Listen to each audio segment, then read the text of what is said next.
I'm a fifth generation North Dakotan that's just been fascinated by the intersection of technology and community. Fifth generation. Oh, I need to know a little bit more about that. I'm 13th generation Sylvester, so fifth generation. And do you have a really good genealogy that goes all the way back? Yeah, I mean, we have a sense of the lineage. Today I was running behind getting back to my office, so I jumped into my parents' house, and it feels really special to be having this conversation in the area that I grew up on, the land that's been in my family for a long time. And we're going to be talking about agriculture, and it's an industry that is relevant in our community, and it's made a really big impact in my family. One of the things that I love about what you're doing is I think of you as the millennial mayor of Fargo, and in all the good things that conjures up, because you're involved in so many different things. And I'm curious, when did you notice that spark of community involvement in yourself? Yeah, I think it goes back about 11 years ago. I had Huh? wandered around the world for a year. I had burned out from the first social venture I was part of, went a variety of places around the world.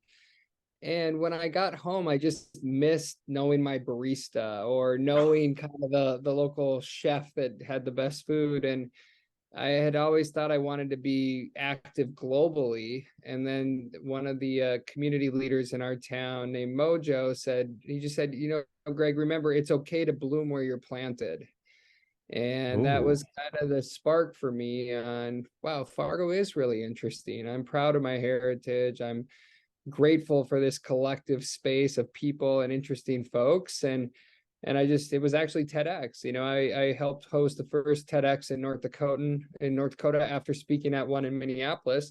And I realized this place has a lot of ideas. I was pretty excited about it. Right. And, I give a tremendous amount of credit to the TED platform that TEDx process of looking for ideas in my community helped give me confidence that there were ideas locally that I wanted to pursue and explore. Your organization, the kind of the umbrella over all the work that you do, is called Emerging Prairie. Explain those words to me, because the first time I saw that, I just loved that brand as a name for an organization. Well, some people spend a lot of money and time on their names. Ours was a group of four friends. One was an attorney, a venture capitalist, an entrepreneur, and myself as a community builder. And we just wanted to come together to tell the stories of entrepreneurs in our region and create platforms for up and comers to share their work. And I remember a conversation on what are we going to name it? And someone's like, I don't know. There's Silicon Valley, there's the Silicon Prairie. What about the Emerging Prairie? Mm, And that mm. felt really good. It ties into the history of the Great Plains, the pioneers and the settlers. And, I think the folks that chose to live in North Dakota many generations ago probably got the short end of the stick because it's cold at times, it's frigid. But there's a real beauty. My friend from Sydney, Robin, always talks about how one of the North Dakota's beauty is its barrenness. Mm. And and there's something in that, especially this time of year in the winter, just kind of this vast land with big skies. And it's just a really uniquely beautiful space. Why is it such a good space for entrepreneurs? Well, if you go into our DNA, agriculture is a huge part of the region. And there's so many tinkerers. There's a Mm. community sense. I grew up in our family church, and my parents were really active and generous with the neighbors. I remember as a kid, somebody would get sick in the community, and all of a sudden a group of folks are around the table, and a few weeks later I'd be at a fundraiser and those same folks were raising money or helping out when there was a fire or some work needed to get done. That old barn raising concept of the Hmm. neighbors coming together to solve problems. So I think there's a collective community spirit here. And then the other element is just the tinkerers, people solving their own problems. And there's story after story in our region of folks that said, we need a piece of equipment to do type of work this way, and the Steiger tractor is created or the Bobcat skid steer is created. And there's kind of that independent tinkerer, curious problem solving attitude that's kind of filled the region. That hasn't really changed in 100 years, has it? Yeah, I mean, what's changed is the farms have generally gotten bigger, and then there's less Mm. people on the farm. So there's probably less folks that grew up. My dad was a farmer, but I wasn't as interested in that. And so there's a generational shift as the family farms are getting smaller, and there's less kids and next generation folks that are interested in the historical industry of the region. So let's talk about ag for a little bit. We've had lots of conversations on the show around sustainability and several around ag tech. And when I saw a story recently about the Grand Farm Education and Research Initiative and looked into what you all were doing up there, it just was very intriguing because it felt like it was not a collision, but this wonderful combination of the conversations we've been having around AI and the omniverse and what's happening with Web3 and autonomous robots and all of that world, plus ag tech, plus how are we going to feed the planet? And if there could be some technology that comes out of your region that solves some of those larger problems, I felt like it was a perfect opportunity to focus on that. Yeah, you know what? This project started where one of those entrepreneurs that put the first computer onto a Steiger tractor many years ago, who sold a company to John Deere and recently won to AGCO, he asked a group in our community at one of our events, what's our region's major? What are we good at Huh. that Huh. matters, that can make a difference? And that was a key question. He said to me, Greg, what would it look like if I drove my grandkids around this town and I said, we did it? Not one Mm. person or one company or one government agency, but a collective region solving a global problem. And so that's where the idea of Grand Farm came up, is what problems could advanced technology and agriculture solve? And there's big ones: access to labor. Right. How do you upskill the workforce? How do you increase safety in farm environments? How do you think about access to capital, to emerging technology? And then how do you think about policy? Because the policies in a farm environment are different than in a road environment. And how do those intersect? And that's kind of where the Grand Farm idea came of. And we just have been building out this idea of a robust ecosystem of growers, startups, established organizations, policymakers, and research institutions. What would it look like if they integrated more, they Mm. collaborated, they collectively solve problems that make a difference both locally and far beyond that? Which brings up several questions. We had a similar conversation here in Santa Barbara 30 years ago. What's your major? And we won't get into all of that, but that was the first I got invited to that first meeting like yours. And I'd never been involved in a community. And I was like, hold it, who are all these other awesome people around here that I didn't know? And it was, how do we take, again, to your point, these really disparate siloed organizations and points of view, put them together to work on a single problem. So that was another thing that attracted me to this, because it takes a catalytic energy to spark the thing, and then if everything starts firing, it gets going on its own. Tell us, for someone who's in a community right now who's listening to this and is thinking about maybe getting inspired to ask the question, what's your community's major? What are some of the key pieces you want to make sure you've got to make that happen? Yeah, well, it started small for us. It was a group of two of us, and it Oh, grew, to like five. And we just kept saying, what's our major? What's our major?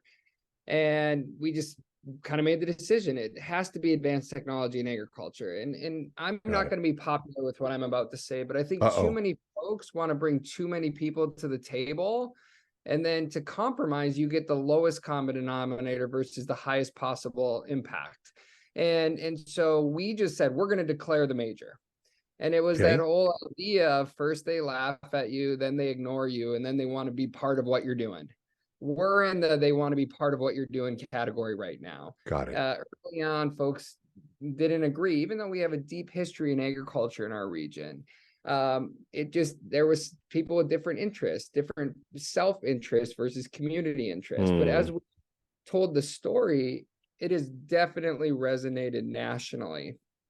And so my advice would be not get everybody together right away, get a small group together, make a commitment. And then for us, we started to identify what problems could this major solve that are relevant in the world. Oh. And so focusing on the problems versus who's going to fund it or who's going to be part of it. So we focused on the problems. And then as we identified the problems, then we formed a steering committee of folks that would be interested in those problems and that could validate those problems. Are those the right ones? Are they not? And then we just started doing projects. One of the first things that happened to us was an entrepreneur named Kevin Bifford. He and his wife, Stacy, gifted us 43 acres of land to use for research and demonstration and collaboration. The first gift we got was what some people thought would be the hardest, which was the physical land. And Brian Carroll, our director, who has a background in open source software mapping for for vehicles, BMW or whatever, he just said, hey, the best way to build a relationship is to do a project with someone. Yeah. And so we built the whole Grand Farm on doing projects on our land, charging people nothing for this idea of research, education, and collaboration. So to go back to the question is, small group commit to a major, identify the relevant problems that major potentially could solve, make sure that none of those problems are solvable by one person in one organization, get the critical asset in place, and then just start going. Well, I love all of that. Did you, when you were thinking of the problem, one of the things that happens when we do that, scope creep gets in and it starts getting too big. How did you guard against that? I think we let it kind of ebb and flow. There was times when the problem could be everything to everyone and it got smaller. And I think it's creating the environment where there's enough variance where folks can take risks and then focus can come in. Brian on my team, I'm super impressed by him. At times he frustrates me because he'll never say no. He's happy to say not now, but he keeps everything open. But I think the wisdom in that is that continues to entertain ideas. And then there's a bubbling up of certain energy on certain topics. Just today, there was an international meeting in our office on internet connectivity in farms, low connectivity environment, high connectivity environment, and how do you fill the gaps? I probably would have said connectivity in farm environments is not a priority, but it's bubbling up right now. And one of the members of the FCC Precision Ag Task Force hosted the conversation with, disparate partners from around the country, and Grand Farm becomes the test environment to create the independent, neutral platform for things to be tried. So, short answer, I think it's a yes and. It's like improv. At times, at times you got to contract, and at times you have to be open. I'm curious because you're involved. For those that don't know, we have links to all of your stuff in the show notes, but you're involved in lots of different organizations, which is one of the things I love because you're a bit of a polymath in that regard. In this particular project, what's been the biggest surprise to you? Well, one is how connected my community is in agriculture. I didn't believe my community when they said we're a global leader in agriculture. I grew up here. My family's been involved in it. I didn't understand it.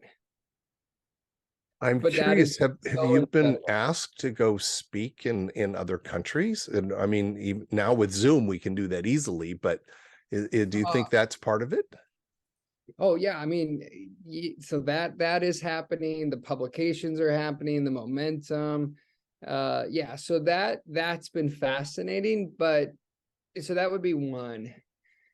The second is, I mean, I'm amazed at all the doubters, the folks that just doubt the project, the early skepticism.